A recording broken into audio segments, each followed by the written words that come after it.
പ്രധാന വാർത്തകളിലേക്ക് പോകുന്നതിന് മുമ്പ് പതിവ് പോലെ എന്നോടൊപ്പം ഞങ്ങളുടെ senior correspondent M Biju Shankar കൂടി ചേരുകയാണ്. ബിജു, സ്വാഗതം. നമസ്കാരം. ബിജു, നമ്മളിപ്പോ കേരളമൊക്കെ വിട്ട് നീലഗിരിയുടെ തണുപ്പിൽ ഇങ്ങനെ നിൽക്കുകയാണല്ലേ?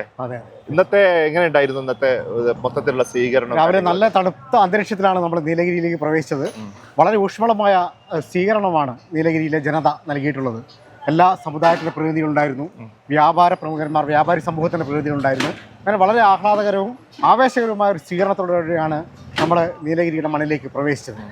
അപ്പോൾ നീലഗിരിയുടെ രാഷ്ട്രീയത്തെക്കുറിച്ച്, നീലഗിരിയുടെ എല്ലാ സാഹചര്യത്തെക്കുറിച്ചും വലിയ ചർച്ചകൾ നടന്ന ഒരു സ്വീകരണ പരിപാടിയാണ് ഇവിടെ നടന്നിട്ടുള്ളത്. ഇപ്പോൾ ഇന്നത്തെ അവസാന ഈ പൊതുസമ്മേളനത്തിൽ വെച്ച് മുതിർന്ന രാഷ്ട്രീയ നേതാവ് വാസുവേട്ടൻ നടത്തിയ പ്രസംഗമുണ്ട്. അദ്ദേഹം പറഞ്ഞത് ഈ സുന്നത്ത് ജമാഅത്തിനെ കുറിച്ച് നീലഗിരിയുടെ മണ്ണിൽ ആർക്കും പറഞ്ഞു കൊടുക്കേണ്ട കാര്യമില്ല, അതിൻ്റെ സേവനം ലഭിക്കാത്ത മനുഷ്യന്മാർ ഇവിടെ വളരെ പരിമിതമായിരിക്കും എന്നാണ് പറഞ്ഞത്. അതുമാത്രമല്ല, അദ്ദേഹം പറഞ്ഞ വളരെ പ്രധാനപ്പെട്ട ഒരു കാര്യം സമൂഹ വിവാഹത്തിന്റെ ഒരു വലിയ പ്രാധാന്യത്തെക്കുറിച്ച്. എത്രയോ നിർധനരായ പെൺകുട്ടികൾക്ക് വിവാഹം കഴിച്ചു കൊടുക്കാൻ മുൻകൈയെടുത്തൊരു പ്രസ്ഥാനമാണ് അത്. എത്രയോ തലമുറകൾക്ക് ആ ഒരു കടപ്പാട് ഈ പ്രസ്ഥാനത്തോടുണ്ട് എന്ന് CPM-ന്റെ മുതിർന്ന നേതാവ് വാസുദേവൻ പറയുകയുണ്ടായി. അത്തരത്തിൽ വലിയൊരു ജനസമൂഹത്തിന്റെ, അതായത് ഈ സംഘടനയുടെ സാന്ത്വന പ്രവർത്തനത്തിന്റെ വലിയൊരു ഭാഗം അനുഭവിക്കാൻ കഴിഞ്ഞ അത്തരം ജനതയാണ് ഇന്നത്തെ സ്വീകരണ കേന്ദ്രത്തിലേക്കും അതുപോലെ തന്നെ ഈ ജാഥയെ വരവേൽക്കാനും ഇവിടെ എത്തിച്ചേർന്നിട്ടുണ്ട്.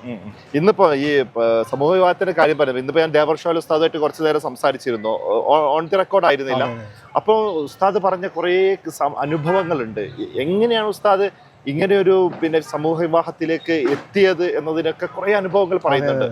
അപ്പോൾ ഒരുപാട് ഇപ്പൊ 2000-ലധികം വിവാഹങ്ങൾ ഇതിനകം പൂർത്തീകരിച്ചു കഴിഞ്ഞു. ഇനിയിപ്പോ അടുത്ത ഏപ്രിലിൽ 850ഓളം യുവതിയുവാക്കളുടെ വിവാഹം നടക്കാനിരിക്കുകയാണ്. ഈ ഓരോ വിവാഹത്തിനും ഓരോ ആൾക്കും 5 പവൻ വീതം കൊടുക്കുക എന്ന അവസ്ഥ പറയുന്നത്.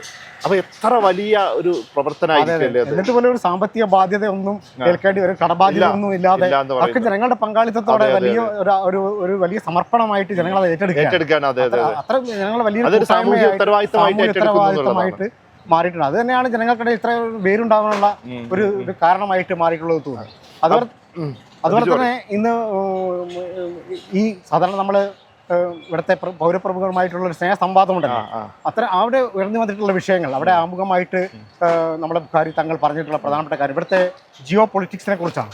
അത് നമ്മുടെ ഈ യാത്രയുടെ ഒരു വളരെ പ്രധാനപ്പെട്ട കാര്യമാണ്. ഓരോ പ്രദേശത്തും നമ്മൾ ഉയർത്തുന്ന രാഷ്ട്രീയ പ്രശ്നങ്ങൾ, ഇവിടെ ഉയർത്തിയിട്ടുള്ള പ്രശ്നങ്ങൾ വളരെ വളരെ പ്രധാനപ്പെട്ടതാണ്. ജിയോ പൊളിറ്റിക്സിനെ കുറിച്ചുള്ള വളരെ പ്രധാനപ്പെട്ടതാണ്. ഇവിടുത്തെ മനുഷ്യർക്ക് പട്ടയം ഉണ്ടായിട്ട് പോലും അവർക്ക് ഭൂമി വിൽക്കാനോ മാറാനോ കഴിയുന്നില്ല.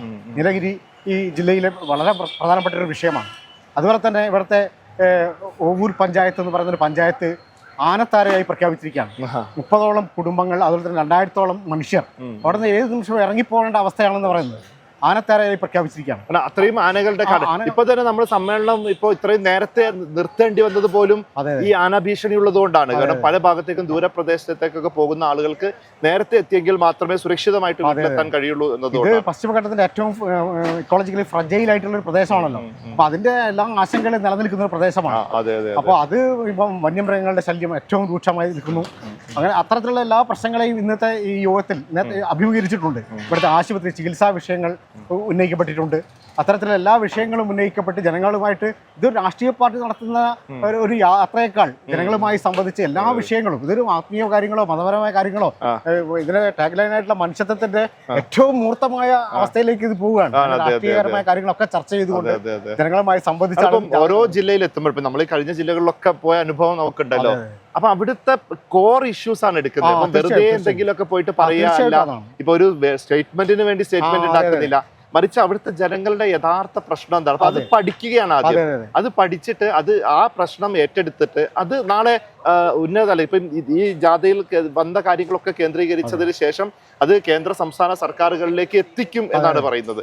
അപ്പൊ അതൊരു വലിയ, ഇപ്പൊ ബിജു നേരത്തെ സൂചിപ്പിച്ച പോലെ ഒരു രാഷ്ട്രീയ പാർട്ടികളൊക്കെ ഏറ്റെടുക്കുന്നതിനേക്കാൾ ഗംഭീരമായ രീതിയിലാണ് ഏറ്റെടുക്കുന്നത്. ഈ സ്നേഹസംവാദത്തിലെ ഉള്ള പ്രധാനപ്പെട്ട ഒരു കാര്യം അതാണ്. അതിനു വേണ്ടിയിട്ട് അവിടെ പറയുന്നത്, നേതാക്കൾ പറയുന്നത്, ഞങ്ങൾ നിങ്ങളോട് പറയാനല്ല, നിങ്ങൾ കേൾക്കാനാണ് ഞങ്ങൾ വന്നത് എന്ന് പറഞ്ഞിട്ട് സമൂഹത്തിന്റെ എല്ലാ പ്രതിനിധികളെയും വിളിച്ചിരുത്തിയിരിക്കുകയാണല്ലോ.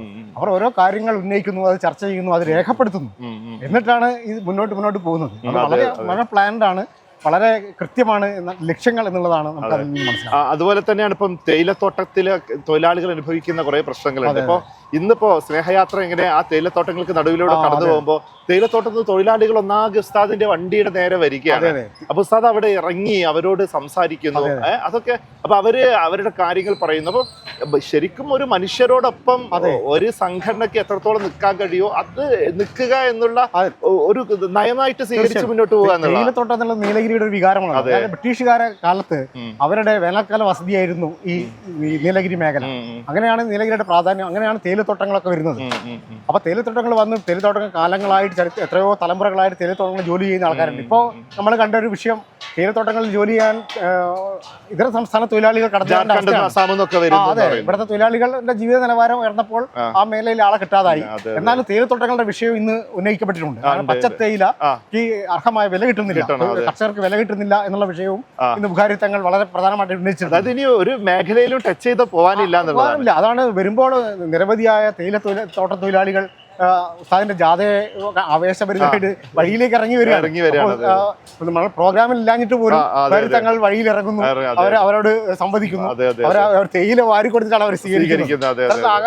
ആവേശകരമായ അനുഭവം ആ മേഖലയിൽ നമുക്ക് ഉണ്ടായിരുന്നു. അതെ അതെ അതെ. അപ്പോ നമ്മളിപ്പോ വേറെ ഒരു കാര്യം എന്താണെന്നറിയോ, ഇപ്പൊ നമ്മൾ നിൽക്കുന്നത് കേരളത്തിലല്ല, തമിഴ്നാടിന്റെ ഭാഗമായിട്ടുള്ള നീലഗിരിയിലാണ്. ഇവിടെ കുറെ മലയാളികളുണ്ട് എന്നതൊരു കാര്യം തന്നെയാണ്. പക്ഷെ ഈ തമിഴ്നാട്ടിൽ പോലും വലിയ സ്വീകാര്യത. ഇപ്പൊ റാലിയൊക്കെ കണ്ടല്ലോ, റാലിയൊക്കെ നീങ്ങുന്ന സമയത്ത് റോഡിന് ഇരുവശത്തും വലിയ തോതിൽ ആളുകൾ നിൽക്കുന്നുണ്ട്. കെട്ടിടങ്ങളുടെ ഒക്കെ മുകളിൽ കയറിയാണ്ട് ആളുകൾ റാലി വീക്ഷിക്കുന്നു. അപ്പൊ അതുപോലെ തന്നെ ഞങ്ങളിവിടെ വന്ന സമയത്ത്, നമ്മളിവിടെ എത്തിയ സമയത്ത് ഇപ്പം ഈ അങ്ങാടിയിലും പരിസരത്തൊക്കെ പോയപ്പോൾ അങ്ങാടികളൊക്കെ സമസ്തന്റെ കൊടിതോരണങ്ങൾ കൊണ്ട് അലങ്കരിച്ച് വെച്ചിരിക്കുന്ന ഒരു കാഴ്ച. വലിയൊരു സ്പിരിറ്റ് ആയിട്ട് അവർ ഏറ്റെടുക്കുന്നു. ഇവിടുത്തെ മൈതാനം എന്ന് പറയുന്നത് ഗാന്ധി മൈതാനം. ഇത് അധികം ആൾക്കാരൊന്നും ഉൾക്കൊള്ളാൻ കഴിയാത്ത ഈ ഗാന്ധി മൈതാനം. ഇവിടെ സമ്മേളനം ഇവിടെ അധികം ആൾക്കാർ ഉൾക്കൊള്ളാൻ കഴിയാത്തൊരു മൈതാനമാണ്. എന്നിട്ട് പോലും ചുറ്റുവട്ടത്തുള്ള കെട്ടിടങ്ങളിൽ, റോഡിൽ, പരിസരങ്ങളിലൊക്കെ ജനങ്ങൾ തിങ്ങി നിൽക്കുകയായിരുന്നു. അതുപോലെ തന്നെ മാത്രമല്ല വ്യാപാരി സമൂഹത്തിന്റെ വലിയ പിന്തുണ, അതുപോലെ തന്നെ അവിടുത്തെ പോലീസ് അകമ്പടിയോടെയാണ് ഈ ജാഥ കടന്നു വന്നത്. പോലീസ് എല്ലാ സൗകര്യങ്ങളും ഒരുക്കി, വാഹനങ്ങളൊക്കെ മാറ്റി നമ്മുടെ വാഹനങ്ങൾ പാർക്ക് ചെയ്യാനുള്ള സംവിധാനങ്ങൾ ഒരുക്കി. അത്തരത്തിൽ ഭരണകൂടത്തിന്റെ ഒരു സംവിധാനമുണ്ട്. അതുപോലെ തന്നെ ഇന്നത്തെ ഇവിടെ പൊതുയോഗത്തിൽ ഉന്നയിക്കപ്പെട്ട ഒരു പ്രധാന വിഷയം ദ്രാവിഡ രാഷ്ട്രീയത്തെ കുറിച്ച് ഖലീൽ തങ്ങൾ പറഞ്ഞു. ദ്രാവിഡ രാഷ്ട്രീയം വർഗീയ രാഷ്ട്രീയത്തിനെതിരായ വളരെ കൃത്യമായ നിലപാട് സ്വീകരിച്ചിട്ടുള്ള ഒരു പാരമ്പര്യം ദ്രാവിഡ പാർട്ടികൾക്കുണ്ട്. അത് കൃത്യമായി തുടരണം എന്നുള്ള ഒരു അഭ്യർത്ഥന ഖലീൽ തങ്ങൾ മുന്നോട്ട് വെച്ചിട്ടുണ്ട്. അപ്പോൾ രാഷ്ട്രീയമായിട്ട് പോലും ഈ യാത്ര വളരെ ഇടപെടൽ നടത്തുകയാണ്. ഓരോ പ്രദേശത്തിന്റെയും രാഷ്ട്രീയ നിലപാടുകളോട് പോലും സംവദിച്ചുകൊണ്ടാണ് ഈ യാത്ര മുന്നോട്ട് പോകുന്നത് എന്നുള്ളത് സർവ്വതല സ്പർശിയായിട്ടുള്ള തീർച്ചയായും അതാണ് ഈ മഹത്വം എന്ന് പറയുന്നത്. അത് തന്നെയാണ്. ഒരു കാര്യം ചോദിക്കട്ടെ, തണുപ്പ് എങ്ങനെയുണ്ട്? തണുപ്പ് രാത്രിയാകുമ്പോൾ കൂടി വരികയാണ്. ഉച്ചയ്ക്ക് കുറച്ച് സമയം മാത്രമാണ് തണുപ്പ്. ഞാനതല്ല ഹൂഡിയൊക്കെ ധരിച്ചിട്ടാണ് വളരെ കഷ്ടപ്പെട്ട് നല്ല തണുപ്പാണ്. അപ്പൊ ഇവിടുത്തെ ആൾക്കാർ പറഞ്ഞത് കഴിഞ്ഞ 2 ദിവസം നല്ല ചൂടായിരുന്നു എന്നാണ് പറഞ്ഞത്. ഇന്ന് നമ്മൾ വരുമ്പോഴത്തേക്കും പ്രകൃതി ഒരു പ്രത്യേക തണുപ്പൊക്കെ സാഹചര്യം ഒരുക്കി തന്നു. പക്ഷേ പിന്നെ തണുപ്പ്, അന്തരീക്ഷം തണുപ്പാണെങ്കിൽ പോലും പരിപാടി നല്ല ചൂടോടെ നടക്കും. തീർച്ചയായിട്ടും ജനങ്ങൾ വളരെ ആവേശത്തോടെ, വളരെ ആഹ്ലാദത്തോടെ, നമ്മൾ പോയ ഭാഗങ്ങളിലൊക്കെ എല്ലാ വിഭാഗം ജനങ്ങളും ഈ ജാഥയ്ക്ക് നൽകിയിട്ടുള്ള സ്വീകരണം വളരെയേറെ ഹൃദയഹാരിയായിരുന്നു.